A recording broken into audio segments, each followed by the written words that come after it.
Let me see if I got some sound here, Salakia.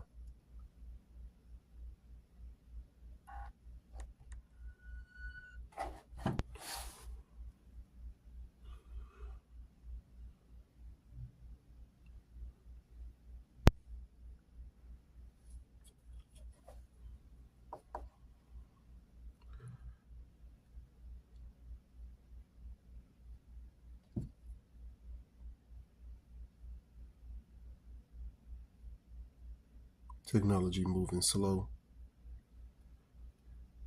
Just want to see if I got volume.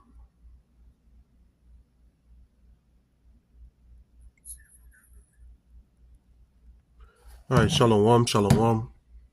Before I get started, I want to start off by giving all honor and glory to Yahweh, Bahashem, Yahweh Shai, Bahashem, Rakak Kodash, Laiwanam Yum. Double honors to my apostles and elders at Great Millstone. Shalom to the elect, the ones out there who are doing this work diligently and chiefly keeping the faith, making your calling and your election sure. I'm going to get right into it. As you can see in the title, it says NATO, the largest military alliance in the world. Now, I'm going to actually go into this video here that I've seen here. Now, what inspired me to do this lesson is Elder Amar did a magnificent lesson this past Saturday, and it was certain questions that was asked. And before this video ends, I want those who are watching to be able to answer these questions. Now, if you have been in this truth for a while, you know these things. This is just a refresher. If you are new to this truth, right, these questions are real good to have answers to. It gives you good information when it comes to NATO. Okay, so what I'm going to do right now is ask the questions, and then at the end of the video, you should be able to have answers to the questions. And then also, I will give the answer to the questions at the end of the video. So the first question is, what does NATO mean and when was it established? The second question is, how many original countries established NATO? The third question is, list original members that founded NATO. The fourth question is, why was NATO created? Give a brief summary. The fifth question was, how many members make up NATO currently? The sixth question was, what is Article 5? Give a brief summary. The seventh question was, name the two most recent members of NATO and give the date they joined. The eighth question was, what is the Iron Curtain? Give a brief summary. The ninth question was, what is the Warsaw Pact? And the 10th and final question was, give at least two scriptures where NATO and the EU is mentioned in the Bible. Okay, so those are the questions. At the end of this video, hopefully you're able to answer those questions. And like I said before, I'm going to also give the answers to the questions at the end of the video. This right here is the video we're going to be covering here. Okay, let me pause it and start it over. All right. And like I said before, hopefully this is edifying. Let's get right into it.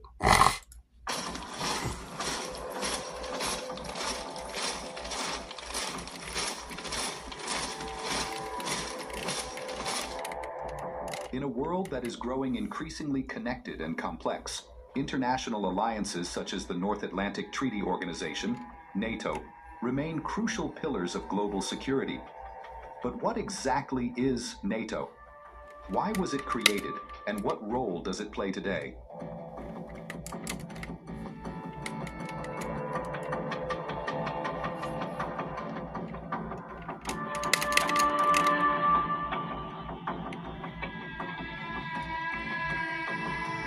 NATO had its origins in the international community's efforts to avoid the horrors of another major conflict after the devastation of the Second World War.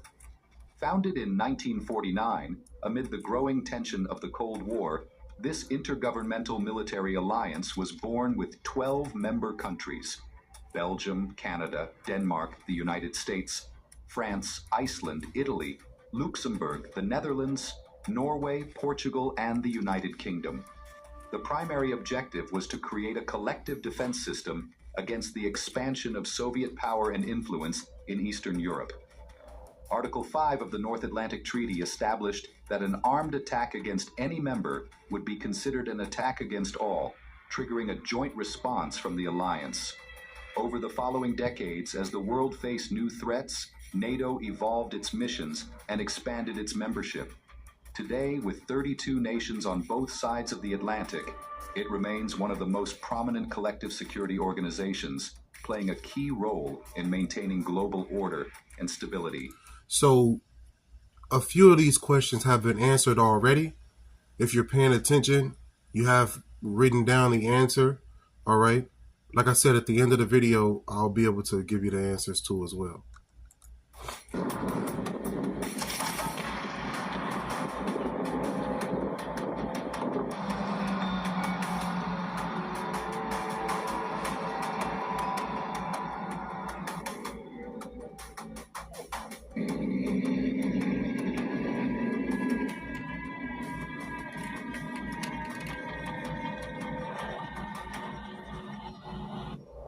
After World War II in 1945, Western Europe was economically exhausted and militarily weak. The Western Allies had rapidly and drastically reduced their armies at the end of the war, and newly powerful communist parties had arisen in France and Italy. In contrast, the Soviet Union had emerged from the war with its armies dominating all the states of Central and Eastern Europe, and by 1948, communists under Moscow's sponsorship had consolidated their control over the governments of those countries and suppressed all non-communist political activity. What became known as the Iron Curtain, a term popularized by Winston Churchill, had descended over Central and Eastern Europe. Further, wartime cooperation between the Western Allies and the Soviets had completely broken down. Each side was organizing its own sector of occupied Germany so that two German states would emerge: a democratic one in the West and a communist one in the East.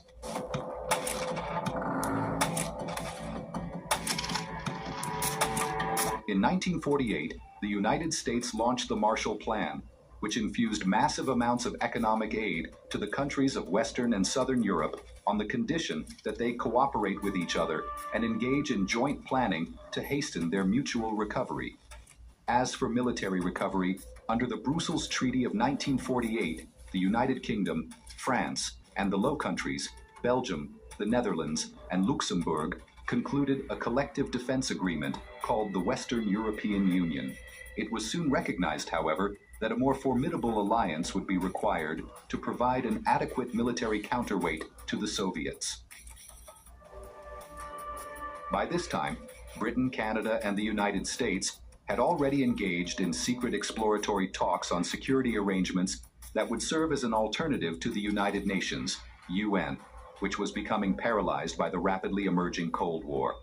In March... Right, you can see in this video how the battle between the eagle and the bear has been ongoing, right? It really hasn't stopped, and it's about to intensify, especially when the Lord allows Putin, right, to attack America, okay? And Putin has a bunch of allies, okay?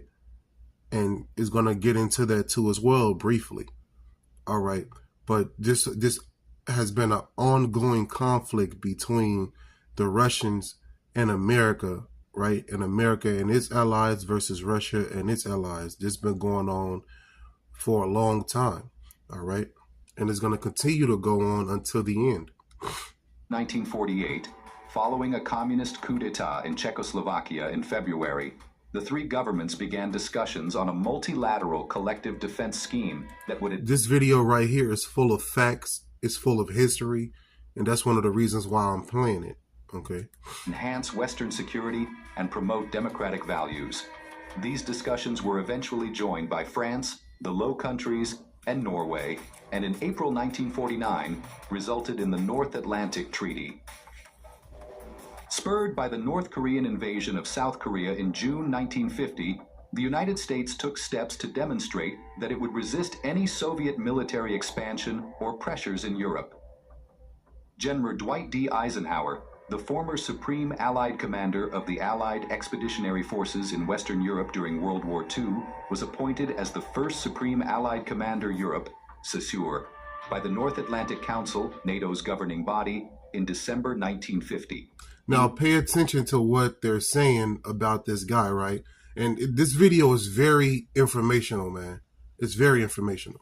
It was followed as CESUR by a succession of American generals. The North Atlantic Council, which was established soon after the NATO treaty came into effect in 1949, is composed of ministerial representatives of the member states who meet at least twice a year. At other times, the Council, chaired by the NATO Secretary General, remains in permanent session at the ambassadorial level. Traditionally, the position of CESUR has always been held by an American officer. So the position of CESUR, if I'm pronouncing that correctly, have always been held by an American general. You know, that's how you know that America is that whore that sits upon the beast, right? America is really in control of NATO. Okay? Whatever America say goes.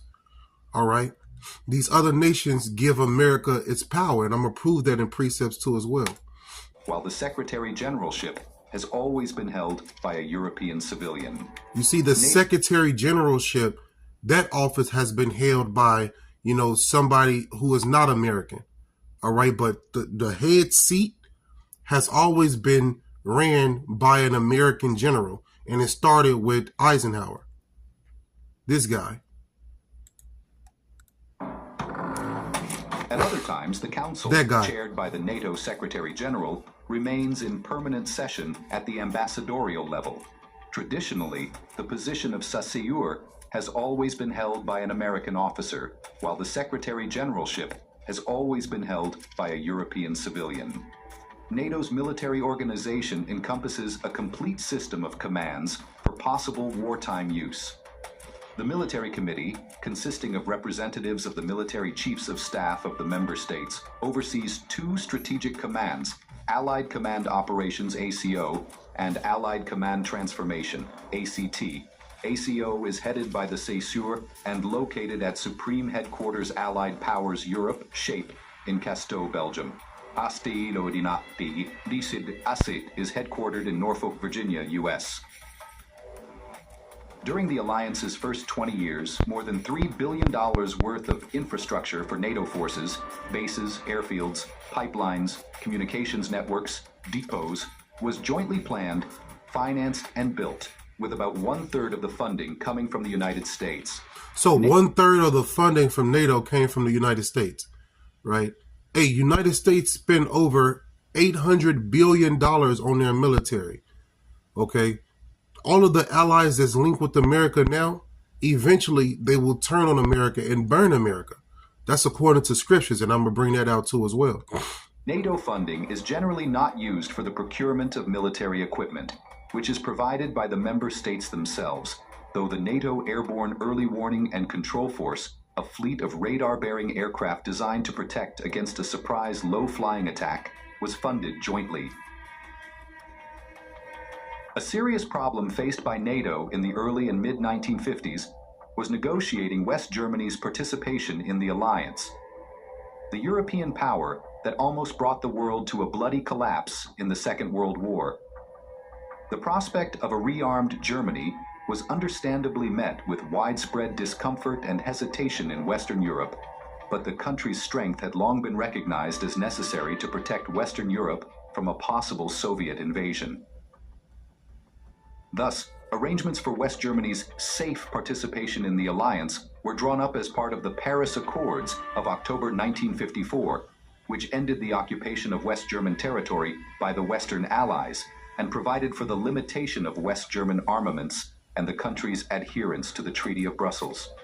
In May 1955, West Germany joined NATO, which led the Soviet Union to form the Warsaw Pact alliance in Central and Eastern Europe in the same year. Subsequently, the West Germans contributed many divisions and substantial air forces to the NATO alliance. When the Cold War ended, around 900,000 troops, almost half of them from 6 countries, the United States, the United Kingdom, France, Belgium, Canada, and the Netherlands, were stationed in West Germany. From its founding, NATO's primary purpose was to unify and strengthen the Western Allies' military response to a possible invasion of Western Europe by the Soviet Union and its Warsaw Pact allies. In the early 1950s, NATO relied partly on the threat of massive nuclear retaliation from the United States to counter the Warsaw Pact's much larger ground forces. So that's what America did, right? America, in order to keep these other nations in check, especially the nations that are allied with Russia, in order to keep them in check, they threatened nuclear missiles, right? They threatened to bomb them. But guess what? Now these nations who were once weak, now they're saying they're strong. Why? Because Russia, their guard, their big brother, has given them missiles too as well. Like, for example, North Korea, right? North Korea got its missiles from Russia. Okay. So you see America is the big brother for his allies, and Russia is the big brother for its allies. You see? Beginning in 1957, this policy was supplemented by the deployment of American nuclear weapons in Western European bases. And both of these countries, both of these big brothers, if you will, right, United States and Russia, they're going to usher in what? World War III. So this is why it's very important to know about NATO and know about Russia and its allies too as well, because you can see how the Lord is using these nations as chess pieces, right? NATO later adopted a flexible response strategy, which the United States interpreted to mean that a war in Europe did not have to escalate to an all-out nuclear exchange. Under this strategy, many Allied forces were equipped with American battlefield and theater nuclear weapons under a dual control or dual key system, which allowed both the country hosting the weapons and the United States to veto their use. That's the same thing that's happening with Russia, right? Russia did the same thing the United States did, okay? United States gave their allies missiles, and in order for them to use those missiles, America and that particular country has to agree, right? Has to veto their use. So same with North Korea and Russia, right? So all of these nations that have these nuclear missiles are going to use those missiles. Those missiles are not just going to sit there in storage. No, they're going to be shot. Britain retained control of its strategic nuclear arsenal but brought it within NATO's planning structures. France's nuclear forces remained completely autonomous. A conventional and nuclear stalemate between the two sides continued through the construction of the Berlin Wall in the early 1960s, détente in the 1970s, and the resurgence of Cold War tensions in the 1980s after the Soviet Union's invasion of Afghanistan in 1979 and the election of U.S. President Ronald Reagan in 1980. After 1985, however, far-reaching economic and political reforms introduced by Soviet leader Mikhail Gorbachev fundamentally altered the status quo. In July 1989, Gorbachev announced that Moscow would no longer prop up communist governments in Central and Eastern Europe, and thereby signaled his tacit acceptance of their replacement by freely elected and non-communist administrations. Moscow's abandonment of control over Central and Eastern Europe meant the dissipation of much of the military threat that the Warsaw Pact had formerly posed to Western Europe, a fact that led some to question the need to retain NATO as a military organization, especially after the Warsaw Pact's dissolution in 1991. The reunification of Germany in October 1990 and its retention of NATO membership created both a need and an opportunity for NATO to be transformed into a more political alliance devoted to maintaining international stability in Europe. See, so a lot of wars, right? Majority of the wars, they start on the political floor, right? All of these guys right here, as you see, they're not fighting in war, right? They're not loading up guns and loading up nukes. No, they're moving the pen. And really the pen caused the wars, man. Okay? Like our elder apostles love to say, all wars are banker wars, right? After the Cold War, NATO was reconceived as a cooperative security organization whose mandate included two main objectives: to foster dialogue and cooperation with former adversaries of the dissolved Warsaw Pact, and to manage conflicts in areas on the European periphery, such as the Balkans. In keeping with the first objective, NATO established the North Atlantic Cooperation Council in 1991, later replaced by the Euro-Atlantic Partnership Council in 1997, to provide a forum for the exchange of views on political and security issues. NATO also launched the Partnership for Peace (PFP) program in 1994 to enhance European security and stability through joint military training exercises with both NATO and non-NATO states, including former Soviet republics and former Warsaw Pact allies. Special cooperative partnerships were also set up with Russia and Ukraine, two key PFP countries. You see that, right? They created partnerships with Russia and Ukraine, right? This goes all the way back. This conflict that you see that's happening now with Russia and Ukraine and America, this has been an ongoing situation between these nations, man. All right, this just haven't, how can I say it? It didn't just pop up out of nowhere, And watch what they say after this. The Bosnian War began in 1992 as a result of the breakup of Yugoslavia. The deteriorating situation led to United Nations Security Council Resolution 816 on 9 October 1992, authorizing its member states to enforce a previously declared no-fly zone under the United Nations Protection Force over Central Bosnia and Herzegovina. NATO complied and started enforcing the ban on 12 April 1993 with Operation Denis Flight. From June 1993 until October 1996, Operation Sharp Guard added maritime enforcement of the arms embargo and economic sanctions against the Federal Republic of Yugoslavia.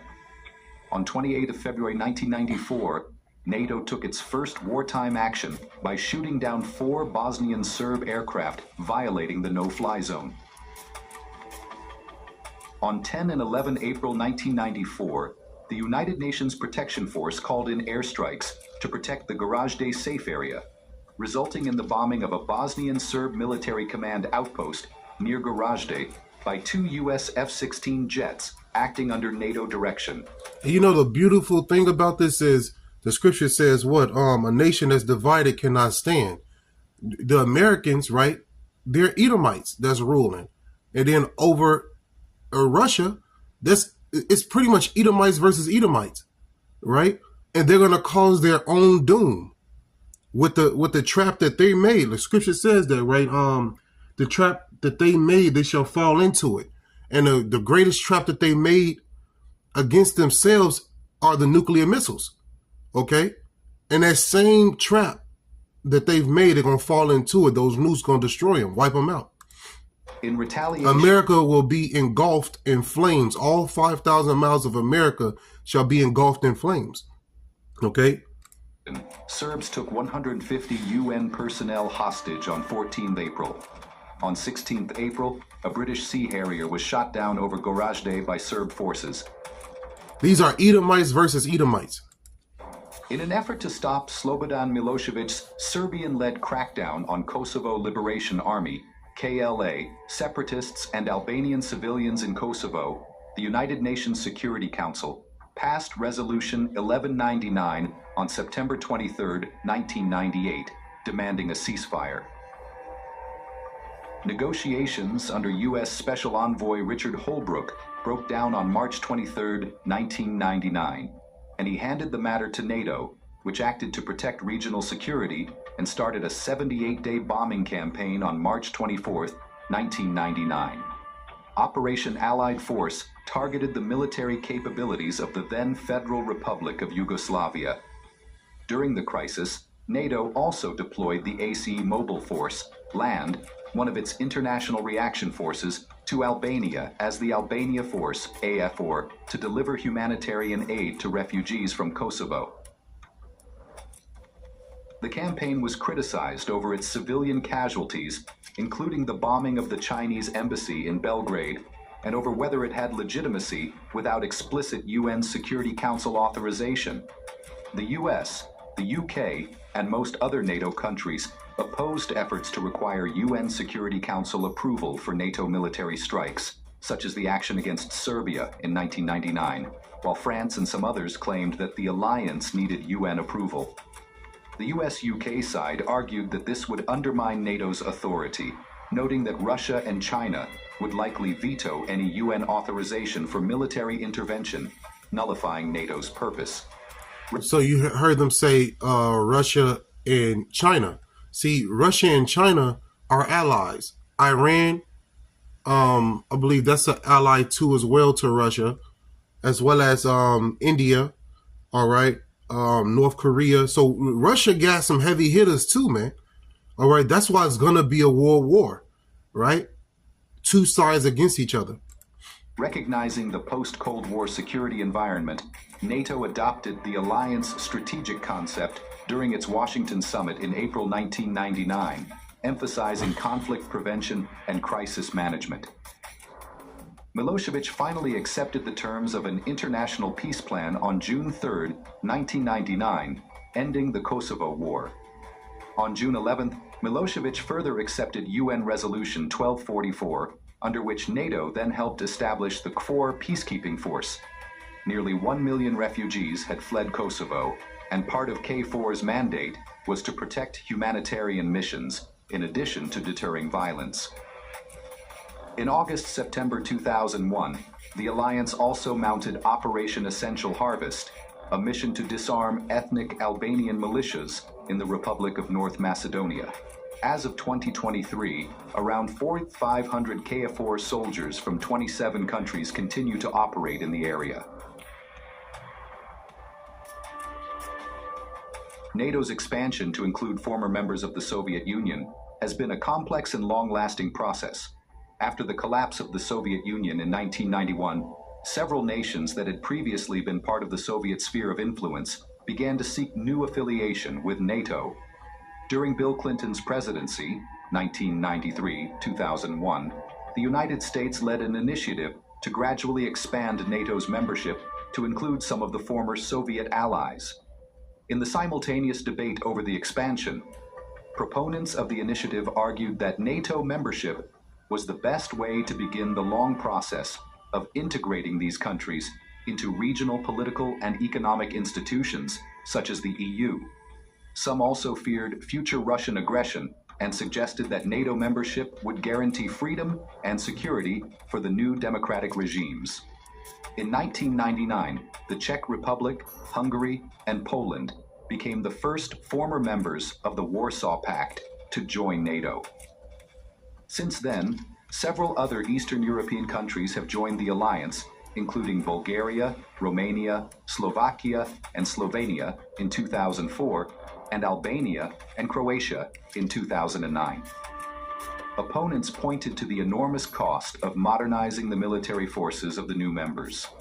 They also argued that the enlargement, which Russia would consider a provocation, would undermine democracy in that country and increase the influence of the hardliners. So why would Russia consider those nations joining NATO to be a provocation? All of those nations once belonged to Russia, okay? And the Lord said what? He put the hooks in Gog Magog's jaws, right? Gog Magog is Russia, okay? He said what? He's going to turn them back, all right? And what he meant by that was he's going to bring in that spirit of that USSR, right? He's going to put the spirit on Russia To do what? To gain all the lands back that they once lost, right? So Ukraine was once part of Russia. Estonia, Lithuania, right? All of these nations that joined NATO and also that was about to join NATO before Putin attacked Ukraine. Ukraine actually put in an application to join the EU and NATO. Okay? You have to know these things so you can see how, the strings are being pulled. France's relationship with NATO became strained after 1958, as President Charles de Gaulle increasingly criticized the organization's domination by the United States and the intrusion upon French sovereignty by NATO's many international staffs and activities. He argued that such integration subjected France to automatic war at the decision of foreigners. In July 1966, France formally withdrew from the military command structure of NATO and required... You can read about what I just said over in Ezekiel chapter 38 and Ezekiel chapter 39. NATO forces and headquarters to leave French soil. Nevertheless, de Gaulle proclaimed continued French adherence to the North Atlantic Treaty in case of unprovoked aggression. After NATO moved its headquarters from Paris to Brussels, France maintained a liaison relationship with NATO's integrated military staffs, continued to sit in the Council, and continued to maintain and deploy ground forces in West Germany, though it did so under new bilateral agreements with the West Germans rather than under NATO jurisdiction. In 2009, France rejoined the military command structure of NATO.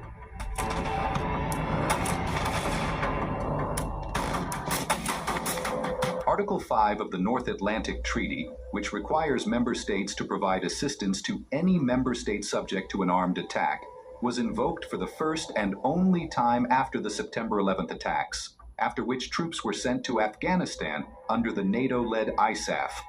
Since then, the organization has performed a number of additional functions, including sending trainers to Iraq, assisting in anti-piracy operations, and, in 2011, imposing a no-fly zone over Libya in accordance with UN Security Council Resolution 1973. The September 11th attacks on the United States prompted NATO to invoke Article 5 of the NATO Charter for the first time in the organization's history. The article states that an attack on any member should be considered an attack on all. So you've seen in a video earlier that Russia actually invaded Afghanistan, I believe, in like 1973. You see, and there's no coincidence that after 9/11, Article 5 was invoked and America and its allies went over to Afghanistan. You see what I'm saying? Like you got to really put the pieces together, man. All right. Invocation was confirmed on October 4, 2001, when NATO determined that the attacks were indeed eligible under the North Atlantic Treaty. The 8 official actions taken by NATO in response to the attacks included Operation Eagle Assist and Operation Active Endeavor, a naval operation in the Mediterranean Sea aimed at preventing the movement of terrorists or weapons of mass destruction. See, Operation Eagle Assist. Active Endeavor, a naval operation in the Mediterranean. The 8 official actions taken by NATO in response to the attacks included Operation Eagle Assist. So the eagle versus the bear. Who's the eagle? America and its allies. Who's the bear? Russia and its allies. Right? But really, the bear is Russia. Okay, let's keep that 100% correct. Now, Russia, the bear has allies that it governs, right? And they're with the bear.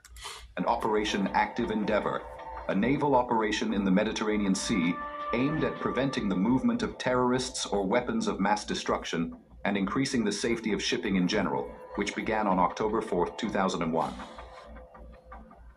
On April 16, 2003, NATO agreed to take command of the International Security Assistance Force, ISAF, which included troops from 42 countries. The decision was taken at the request of Germany and the Netherlands, the 2 countries leading ISAF at the time of the agreement, and all 19 NATO ambassadors unanimously approved it. The transfer of control to NATO took place on August 11th and marked the first time in NATO's history that it took command of a mission outside the North Atlantic area.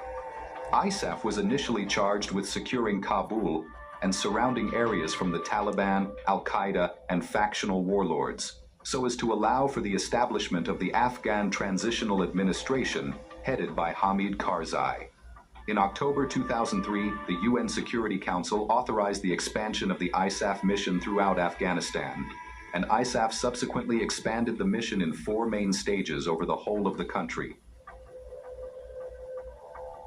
On 31st July 2006, the ISAF additionally took over military operations in the south of Afghanistan from a US-led anti-terrorism coalition. Due to the intensity of the fighting in the south, in 2011, France allowed a squadron of Mirage 2000 fighter attack aircraft to be moved into the area, to Kandahar, in order to reinforce the alliance's efforts. During its 2012 Chicago summit, NATO endorsed a plan to end the Afghanistan war and to remove the NATO-led ISAF forces by the end of December 2014. ISAF was disestablished in December 2014 and replaced by the follow-on training Resolute Support Mission. On 14th April 2021, NATO Secretary General Jens Stoltenberg said the alliance had agreed to start withdrawing its troops from Afghanistan by 1st May. Soon after the withdrawal of NATO troops started, the Taliban launched an offensive against the Afghan government, quickly advancing in front of collapsing Afghan armed forces. By 15 August... Yeah, I remember that. I remember that time when they actually took their land back over. When America left Afghanistan, it was crazy, man. You could see them; they were sitting in prominent seats, right, holding AK-47s. You know. 2021, Taliban militants controlled the vast majority of Afghanistan and had encircled the capital city of Kabul. Some politicians in NATO member states have described the chaotic withdrawal of Western troops from Afghanistan and the collapse of the Afghan government as the greatest debacle that NATO has suffered since its founding. Meanwhile, by the beginning of the 21st century, Russia and NATO... America was losing that war, man. You know, that's really what it was. All right, those people were playing with, they were playing what?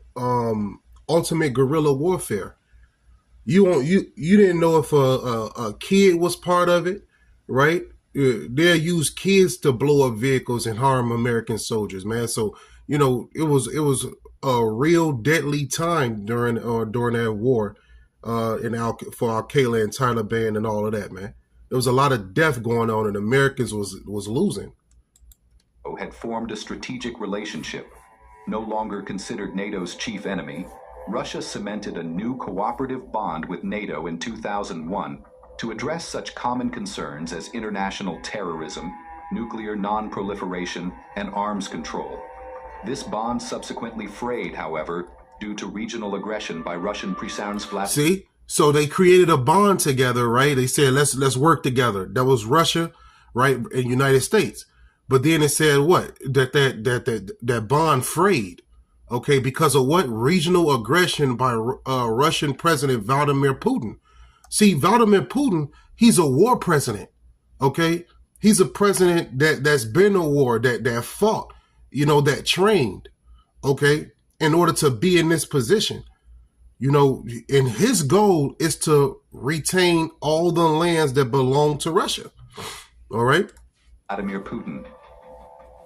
After Russia invaded Georgia in 2008, NATO strengthened ties with the latter country and established the NATO-Georgia Commission to help Georgia achieve its goal of membership in NATO.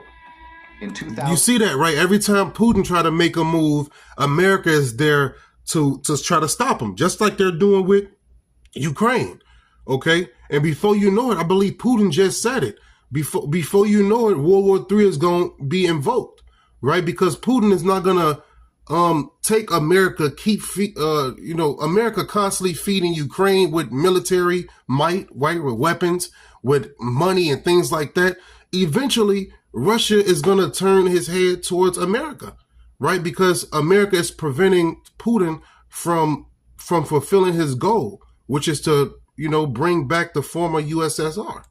2014, pro-Russian Ukrainian Premier Viktor Yanukovych fled Ukraine after months of popular protests and Russia responded by invading the Ukrainian Autonomous Republic of Crimea.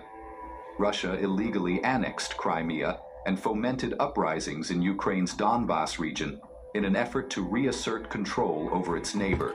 Exactly. Why do it want to reassert control over its neighbor? Because it once had control over its neighbor. Ukraine used to be the housing spot for the nuclear missiles for Russia, right? If you look up in the history of Ukraine, that was a backyard to Russia, right? And then Ukraine tried to put in an application to join the EU and NATO. Russia said hell no, and Putin attacked, right? Ukraine checked the Russian-backed campaign in the Donbass, and NATO reaffirmed its support for Ukraine's democratically elected government and its internationally recognized borders. See, that's what the problem is. Ukraine adopted the democratically, approach, but really Russia is coming from a communist approach, right? That's the dividing line. It's political, right? On one side, on the West, it's Democrat. On the other side, it's the communist, right? That's why the Iron Curtain was brought about, right? Because those were nations that agreed with the communist belief that the Russians believed in that, as well as the nations that agreed with them. By the end of 2021, Russia had begun a massive military buildup along the Ukrainian frontier under the guise of joint maneuvers with the Belarusian army. In February 2022, there were as many as 190,000 Russian troops along the Russo-Ukrainian border, in Belarus, in Russian-occupied Crimea, and in the Russian-backed separatist enclave of Transnistria in Moldova. On February 24th, Putin announced the beginning of a special military operation and launched a full-scale invasion of Ukraine. Although the Russians made some early gains, a special military operation. Their advances soon stalled against a spirited Ukrainian defense. Ukrainian President Volodymyr Zelensky appealed to Western countries for military aid, and individual NATO members began a massive transfer of hardware to bolster the Ukrainian arsenal. So what is this going to cause? World War III, right? You got America and this. Ukraine is not part of NATO or the EU. It was trying to join it before it was attacked by Russia, right? But it's the NATO, and NATO is helping Ukraine out.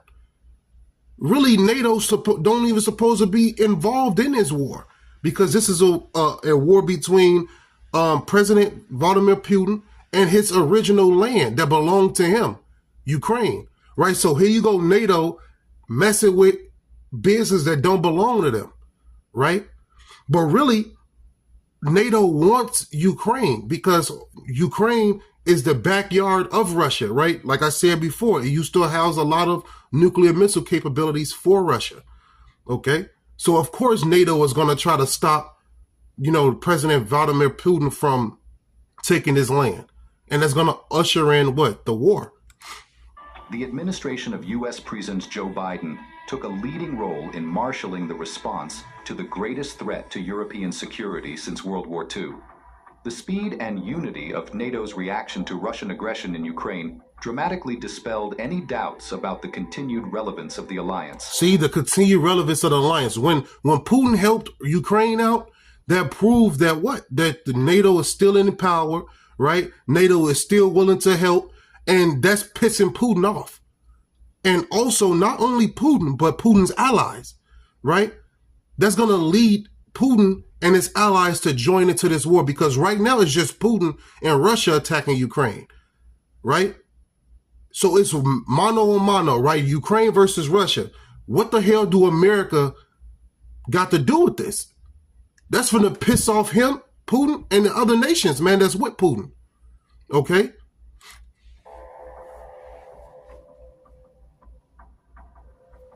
And it's rightfully so. Ukraine belonged to Russia. Sweden and Finland, two countries with a long history of neutrality, announced their intention to join NATO in the wake of the Russian invasion, and the U.S. deployed additional military assets to Poland and the Baltic states. Hey, the Lord is controlling Putin. right? The scriptures let us know that. Proverbs 21:1, the king's heart is in the hands of the Lord. As the rivers, he turneth it whithersoever he please, roughly paraphrasing, right? So really, the Lord is controlling it all, man. The Lord controlled Biden and told Biden to do what he did over in Ukraine, to invoke and to provoke the bear. June 2022, at the first annual NATO summit since the invasion, NATO Secretary General Jens Stoltenberg announced the biggest overhaul of our collective deterrence and defense since the Cold War. In addition to formally inviting Sweden and Finland to join the alliance, Stoltenberg declared that NATO's Rapid Reaction Force, a collection of air, sea, and land units maintained at a state of high readiness, would increase from 40,000 troops to more than 300,000. In April 2023... So that increase in troops is going to cause what? A draft, right? America is going to have a draft, and really they're going to draft women too as well, right? Finland became the 31st member of NATO, but Sweden's accession was held up by objections from Turkey and Hungary until March 2024, when Sweden became the alliance's 32nd member.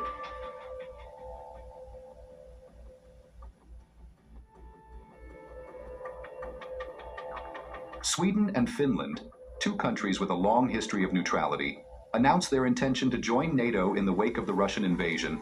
That's something that's big. Sweden and Finland never really got into a conflict. They've been neutral, but now you see lines are being drawn, sides are being picked, right? Sweden, a neutral country. I remember back in the day, Sweden was always projected as neutral ground. Right? A lot of things that was happening in other lands couldn't happen in Sweden because both sides agreed that Sweden was neutral ground. Now Sweden picked a side, you know? So times is speeding up. The U.S. deployed additional military assets to Poland and the Baltic states. In June 2022, at the first annual NATO summit since the invasion, NATO Secretary General Jens Stoltenberg announced the biggest overhaul of our collective deterrence and defense since the Cold War. In addition to formally inviting Sweden and Finland to join the alliance, Stoltenberg declared that NATO's Rapid Reaction Force, a collection of air, sea, and land units maintained at a state of high readiness, would increase from 40,000 troops. Finland official second member. Finland submitted its formal application to NATO in May 2022, along with Sweden. The accession process was swift, with most NATO members voicing strong support for the entry of the two Nordic countries. On April 4, 2023, Finland officially became the 31st member of NATO, marking a historic moment for the country and the alliance.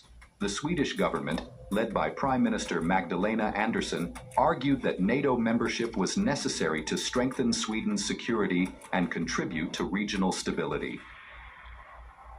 Sweden submitted its application to NATO alongside Finland, but its accession process was somewhat slower. Turkey initially objected to Sweden's entry into NATO, accusing the country of harboring Kurdish militants. So pay attention to this, right? Pay attention to Turkey and Sweden. However, after months of negotiations, Turkey finally withdrew its objections in July 2023, paving the way for Sweden's accession. Sweden's accession to NATO was formalized in March 2024, making it the 32nd member of the alliance. The accession of the two Nordic countries strengthens the alliance and sends a clear message of deterrence to Russia. But it really don't, because why? Turkey and Sweden have a long-standing conflict, right? They always have been at odds. Okay, so really this union between these nations is going to fall apart, right? Because they all really have a thorn in their side when it comes to different nations that are part of the UN and EU. They really don't like each other, okay? But they're together for strength against the bear. NATO now has a stronger presence in Northern Europe, which will help protect the Baltic states and the Arctic region. The Kremlin has already expressed its opposition to NATO expansion and threatened to take retaliatory measures. the risk of military escalation in the region remains, and NATO will have to carefully navigate this new security environment.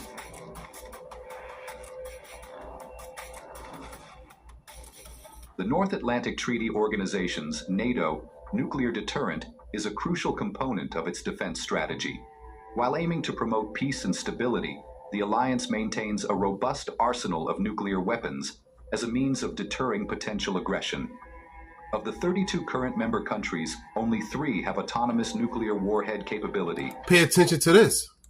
The United States, France, and the United Kingdom, with Italy, Turkey, Germany, Belgium, and the Netherlands possessing weapons shared with the United States. However, only the US and France have the so-called nuclear triad. That's a bonus question, right? What is the nuclear triad? All right, that's the question that I put in there. All right, and this is given the answer. Made up of intercontinental ballistic missiles launched from land-based silos, nuclear submarines, and strategic bombers. So what is a nuclear triad? A nuclear triad is a country that's able to, drop bombs from the air, drop bombs from the water, as well as from land. Okay. And only 2 countries are able to do that. That's France and that's the United States. TRIAD guarantees a second response capability in the event of a surprise attack, since if one of the strands is neutralized, the others remain operational for a counterattack. This redundancy maximizes deterrence power by practically making a successful nuclear attack against these countries impossible. And it's not, right? That's just propaganda right there. They're saying that it's impossible to attack, right, France and United States with nuclear missiles. Well, according to prophecy, that's false, right? America will be attacked with nuclear missiles. And not only will Russia send us missiles, but all the nations that's joined with America will burn her too as well, man. It is estimated that the US has approximately 3 Type 200 nuclear warheads in total, while France has around 290. Other nuclear-armed countries, such as Russia, China, India, Pakistan, Israel, and North Korea, have also developed significant nuclear capabilities, with Russia supposedly possessing the most advanced triad. However, obtaining accurate... Now, France and United States, they have the nuclear triad on their side. Russia also have a nuclear triad, and they're equipping their allies with nukes too as well. Data on nuclear arsenals is a complex task. Given the extreme secrecy surrounding this type of strategic information, powers rarely reveal their true destructive capacity for reasons of national security. Although NATO is a multinational alliance, the role and influence of the United States within the organization is considerable. Pay attention. During President Donald Trump's term, the organization has faced major internal challenges. Trump accused Europe of exploiting the United States. Boom. That's going to cause conflict. They have major internal challenges. Look what Trump said. Arguing that most NATO members, including Germany, spent less than 2% of their GDP on defense. He called for a significant increase in defense budgets, suggesting up to 4% of GDP, and threatened that the US would abandon its commitments to the alliance. Although Europe benefits from... So it showed right here, he said what? America will abandon its commitments to the alliance because America is the one that's putting majority of its money into its military, into its defense. But all these other countries, they are not doing that, right? They only putting, like he said, like close to 2%, right, of their resources into their military defense. So Putin was pissed off at that, okay? American security guarantees, the accusation of European parasitism is not entirely unfounded. However, this does not imply that the Europeans are taking advantage of the United States. It does imply that, right? Because if America is spending its money on its military, right, majority of its money on its military, and these other nations are not, then are they really equipped to fight against the bear? You know, they're only going to try to rely on America to fight against Russia. Okay? For the U.S. That's why Putin's pissed off. NATO represents a force multiplier. It's like you're not Putin, Trump. Giving legitimacy to American power. European allies participate in various missions, such as Afghanistan, under U.S. command. American bases in Europe not only protect European allies, but also serve as logistical centers for power projection in the Middle East. These are assets that the U.S. military would not want to give up. The United States has an estimated defense budget of more than $800 billion, exceeding the combined total of all NATO members. So, that's crazy. So America spent over $800 billion in their military, right? And like it said right here, that's more than the combined total of all NATO members. That's crazy, man. That's crazy. It is therefore unfair to compare the largest economy on the planet with the other members. Poland is the second country that has increased its budget the most within NATO, and this is partly due to its interest in strengthening its defenses, especially since it is next door to Russia. France, on the other hand, is known for seeking independence from any nation and is one of the only countries, along with the US, to have a complete defense industry, including nuclear weapons and the nuclear triad. One of the oldest internal tensions within NATO involves Greece and Turkey, which have deep historical roots, going back centuries of ethnic, religious, and territorial conflicts. So it's revealing to you one of the internal conflicts in NATO, right? Turkey versus Greece. The geographical location of these two countries, sharing maritime and land borders, is a constant source of disputes and conflicts. One of the main sources of tension between Turkey and Greece is the dispute over the territory of Cyprus, which has been divided since 1974, when Turkey invaded the north of the country in response to a Greek-backed coup d'etat. While Greece advocates the reunification of Cyprus, Turkey advocates the creation of two independent states on the island. Recently, the signing of an agreement between Turkey and Libya, establishing an exclusive exploration zone, including part of the Greek island of Crete, sparked immediate protests from Athens, which in turn signed an agreement with Egypt, increasing tensions in the region.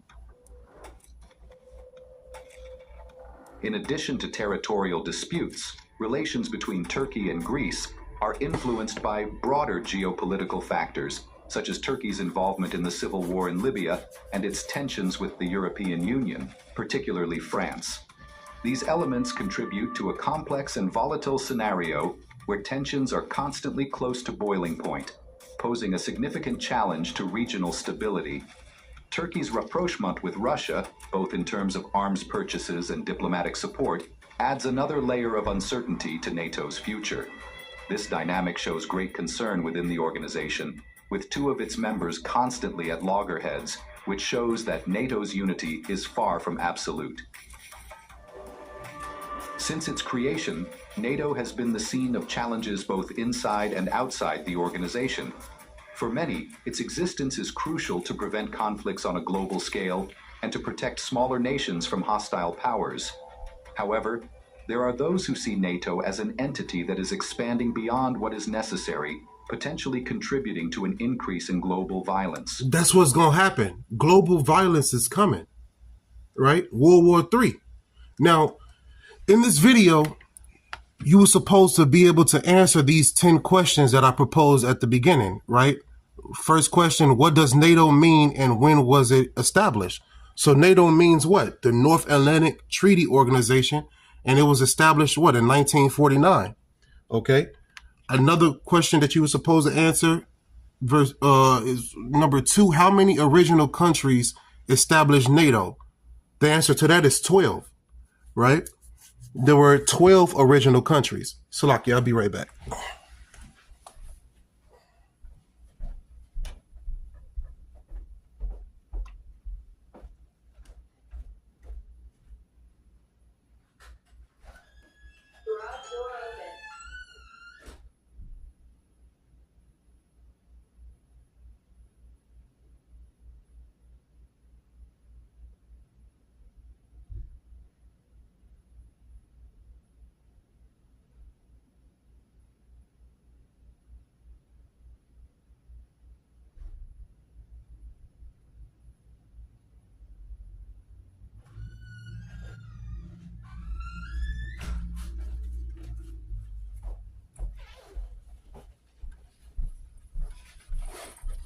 All right, Salakia.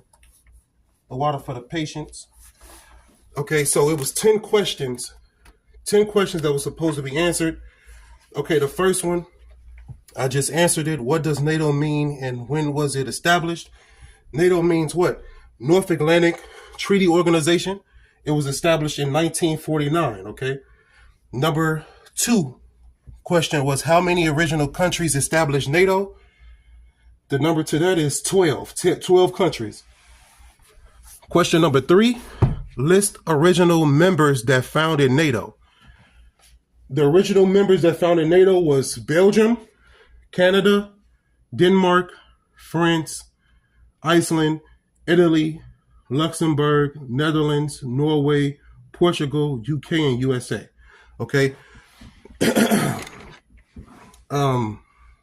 Question number 4 was why was NATO created? Give a brief summary. NATO was created to do what? To combat the Soviet Union. Okay, these are answers that you should have got from the video if you were watching. Okay, if you just now joining the video, you can rewatch this whole thing and get the answers too as well. Okay, and after this, I'm gonna end up wrapping it up. Question number 4. Why was NATO created? Give a brief summary. NATO was created to combat the Soviet Union. Number 5. How many members make up NATO currently? That's 32, right? Question number 6. What is Article 5? Give a brief summary. Article 5 is an article that was put in place by NATO that states if one nation is attacked, that's part of EU and NATO, then that's an attack on all nations, right? That's part of EU and NATO. So what countries that are a part of NATO and the EU that Putin might have interests in attacking? All right, one of those countries is Estonia. Another one of those countries is Lithuania, right? So Russia really has its eyes on certain particular lands that's part of the EU and NATO, right? So these questions here, you're supposed to have been able to answer them in the video, okay? So number 7, the number 7th question, name the 2 most recent members of NATO and give the date they joined, right? So the 2 most recent members that joined NATO were Sweden and Finland, right? Sweden joined NATO in 2024 and Finland joined NATO in 2023. Right, those 2 nations made NATO become what, a 32 nation alliance. Okay. Question number 8, it says, what is the Iron Curtain? Give a brief summary. All right, so I went into it in a video. The Iron Curtain is it was established by nations who actually believed in Russia's political ideas. For example, communists. Russia's communist ideas was backed by those allies that were part of the Iron Curtain, and it was actual nations that formed the Iron Curtain that believed in what Russia believed in, right? Number 8, the Iron Curtain are nations that agreed with Russia and its ways. Number 9, the 9th question was, what is the Warsaw Pact? All right, the Warsaw Pact were allies of the Soviet Union, okay? And you can see in this video, the Warsaw Pact actually dissembled. And some of the members that was part of the Warsaw Pact are now nations in the EU, okay? And believe me, this pissed Putin off. This pissed the Russians off, okay? And then the last question, question number 9, it says, give at least 2 scriptures where NATO and the EU was mentioned, right? So one precept come to mind, Revelation chapter 13, okay? And then another precept that come to mind is Daniel chapter 2 and verse 42, also Daniel chapter 7 and 20, all right? Now, these are the 32 nations that are a part of the EU right here, right? You see right here, it says founding members. I listed those names right there. then these are the other countries that are part of the EU. And it also gives you their dates. Okay. And believe it or not, these countries are going to burn America. This is Revelation chapter 17. And where do I want to start at? This whole entire chapter is beautiful. It's future prophecy, right? As well as it goes back in time to as well to show you how these nations were brought about and how America came out of the seventh, right? Right here, this is victory for the Lamb. This is Revelation chapter 17 and verse 14.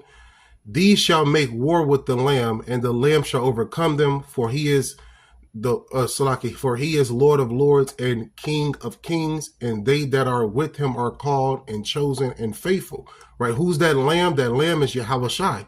Yahushua is coming back to do what? To destroy all those who are against him, as well as to deliver his elect. Okay, but these nations shall make war with the Lamb. Okay, when he returned, they're going to stop fighting each other, and eventually they're going to turn and fight against the Lord.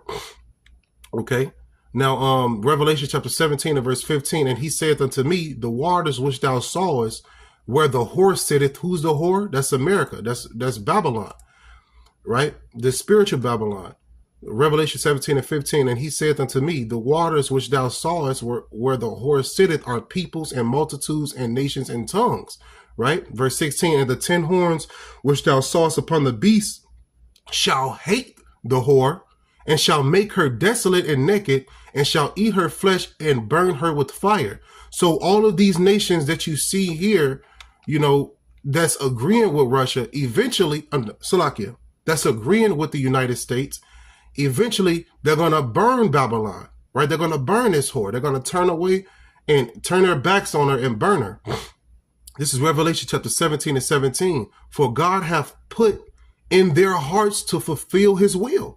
You see, this is all about fulfilling the will of the Lord, and to agree and give their kingdom unto the beast until the words of God shall be fulfilled. So these nations are going to, right, support the whore until the time where the Lord say, all right, it's time to burn this whore now, right? The whore sits upon the beast, right? So if, for example, a horse and his rider, the horse is being controlled by the rider, right? The rider has the reins and it's turning the horse left, it's turning the horse right. That's the same analogy you can use, you know, when you see that this whore, right? Who's the whore? The woman arrayed in purple and scarlet. This is what our brother John, the Revelator, seen, right? This is Revelation 17 and 3. So he carried me away in the spirit into the wilderness, and I saw a woman sit upon a scarlet colored beast, full of names and blasphemy, having 7 heads and 10 horns. Okay, so that beast, right, that have the 7 heads and 10 horns, that's the what? That's the EU, NATO, right? And that woman that sits upon that beast is America. In that video that I showed you, it showed you how America is really in control of NATO and the EU, right? All of the generals that control the main seat of NATO and the EU are really Americans. They are Americans. They have always been Americans that's controlled that power seat. Okay. Revelation chapter 17 and 4, and the woman was arrayed in purple and scarlet color and decked with gold and precious stones and pearls, having a golden cup in her hand full of abominations and filthiness of her fornication. So democracy, right? All of their, philosophies, all of their doctrines, all of the shit that comes with America and the beast was in this cup, right? Abominations and filthiness. All right. Democracy. I said before, that's part of what was in that cup. Okay. Revelation 17 and 5, and upon her forehead was a name written, Mystery Babylon. See, it's a mystery to those who are not in this truth. America is Babylon. It's not a mystery to those who know the secret. It says mother of harlots and abominations of the earth. What happens to a whore? Right? What is the judgment of a whore? The judgment of a whore is to be burned. Right? The judgment of a witch is to be burned. is to be stoned, right? And that's what's going to happen to America. It's going to be stoned. It's going to be burned, right? Now, let's continue on. Revelation chapter 17 and verse 18, and the woman which thou sawest is that great city which reigneth over the kings of the earth. That's America, man. All right. That's America. The whore that sits upon the beast is America. Okay. And these nations that support America will eventually burn her, right? Look at this title right here. Babylon judged for sins against Israel. This is not talking about past Babylon. This is talking about this current Babylonian system that we're in. This is talking about America. Okay.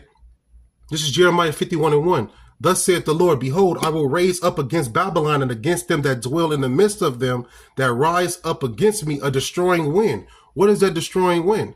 Right? The nuclear missiles, right? The destruction. Jeremiah 51 and 2. And will send upon Salakia, and will send unto Babylon fanners that shall fan her and shall empty her land, for in the day of trouble they shall be against her round about. Talking about the nations that agree with America, right? Those are the fanners. Whenever you create a fire, you have to fan it, right? You have to give more oxygen to that fire so it can grow and become stronger, right? So the Lord is rounding these nations up, man. Okay? These nations will eventually fight against the Lord. Let me see if I can find that real quick. I think it's Revelation 12. And then we're going to wrap this up. It's not going to be no long lesson. I mean, I know I've been going for like an hour and 11 minutes, but, if you can't sit through it, go watch something else, man. The Spirit on me to do this video. So, hey, I'm here, right? Now, look, Revelation chapter 12 and verse 7, it says, and there was war in heaven, right? Michael and his angels fought against the dragon, and the dragon fought and his angels. This is talking about what? Them going against the Lord, fighting against the Lord, man. Revelation 12 and 8, and prevailed not, neither was their place found any more in heaven. They're going to lose, right? They're going to lose, man. Revelation 12 and 9, and the great dragon was cast out, that old serpent called the devil and Satan, which deceiveth the whole world. He was cast out into the earth, and his angels was cast out with him, right? Verse 10, and I heard a loud voice saying in heaven, now is come salvation and strength and the kingdom of our God and the power of his Hamashiach, for the accuser of our brethren is cast down, which accused them before our God day and night. You see? So this is what's transpiring, man. This is what we're on the brink of. We're on the brink of World War III. These nations are going to fight against each other, and then they're going to turn and fight against the Lord. Another precept that come to mind is Isaiah 34, right? And then I'm going to end up wrapping it up. This is Isaiah 34 and 1. You can see the title. It says, God's wrath against nations. It says, come near ye nations to hear, and hearken ye people. Let the earth hear, and all that is therein, the world, and all things that come forth of it. Verse 2, for the indignation of the Lord is upon all nations, and his fury upon all their armies. He hath utterly destroyed them. He hath delivered them to the slaughter. This is speaking in the past tense, like it's already done. That's how you know it's future prophecy. Okay. Now we got to get to that point in time when this actually happened, right? What is that slaughter? That valley of decision, the land of Jehoshaphat, right? This is Isaiah chapter 34 and verse 3. Their slain also shall be cast out, and their stink shall come up out of their carcasses, and the mountains shall be melted with their blood. This links up also with Ezekiel chapter 38, Ezekiel chapter 39 as well, man. Okay. This is Isaiah 34 and 4. And all the hosts of heaven shall be dissolved, and the heavens shall be rolled together as a scroll, and all their hosts shall fall down as the leaf falleth off from the vine, and as a falling fig from the fig tree. You see? So nuclear war is coming, right? NATO is going to be dissembled. The nations that's part of NATO is going to actually, leave that alliance. They're going to return back into their own countries. Let's get this. Revelation 18.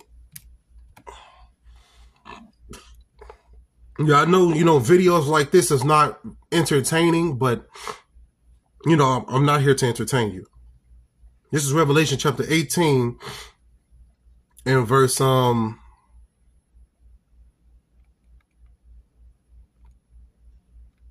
me see here.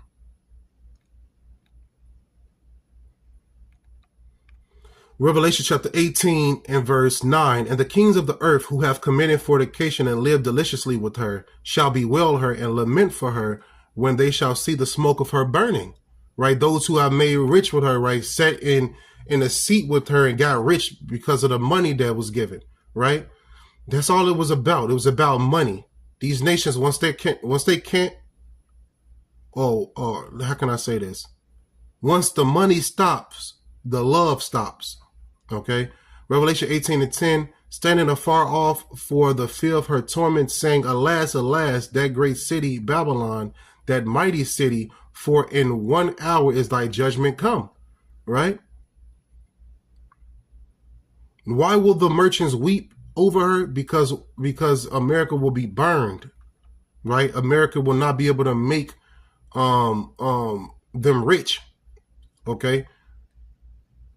This is Revelation chapter 18 and verse 17. For in 1 hour so great riches is come to naught, and every shipmaster and all the company in ships and sailors, and as many as trade by sea stood afar off. Verse 18, and cried when they saw the smoke of her burning, saying, What city is like unto this great city? You see?